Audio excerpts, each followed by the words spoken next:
So let me talk about that then.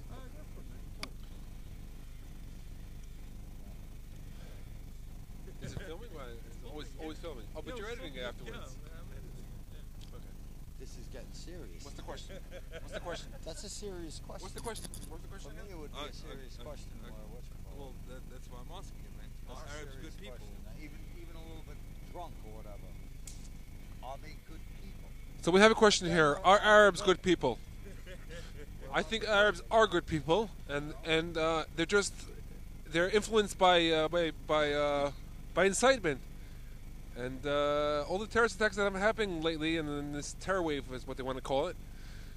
They don't want to call it whatever they call it, whatever they want to call it, but it's all politics.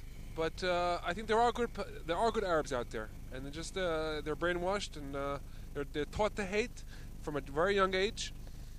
And how do you expect to do anything else but defend yourself against that? And when you hear in the news that Palestinians are killed in the news, and you get the wrong picture, you don't understand the whole picture. That these people are taught to hate from a very young age, and that's the only thing that they're brainwashed. And but if you take an Arab born in a different atmosphere, he would be like a normal person and happy and have a good life. But when you grow up in a Palestinian Authority environment, it's not a good. Huh? Can I say something? Sure. I mean, basically, there's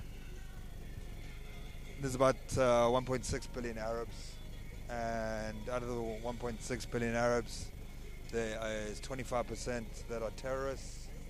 What I mean by terrorists, there's the moderates that are still asking to kill Jews and anyone part of the Western culture. Then you get the actual percentage of that, which is about 125,000 Arabs that train military styles such as Hamas, ISIS, Hezbollah. These are all people that are set out to. It's 125 million people. They're taught to kill and hate. You know, their husbands, wives, young girls, young boys, grandparents. Yeah.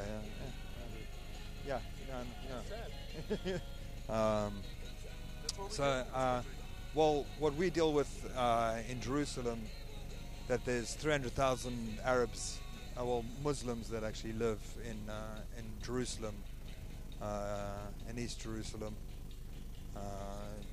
Most people think that they live like in an apartheid kind of like situation. They're actually just like a walk down the road.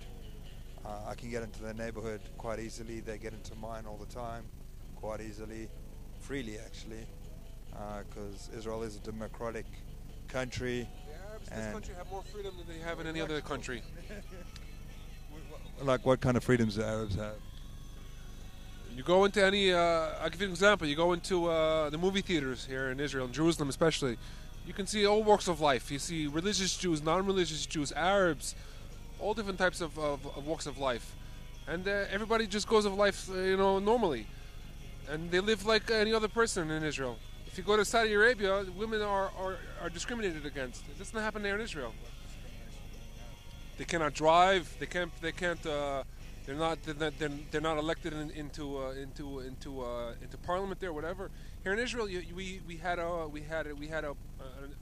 female prime minister, and in Israel it's different, and we respect women and everything, and we give them their rights, and Palestinians have full rights in Israel.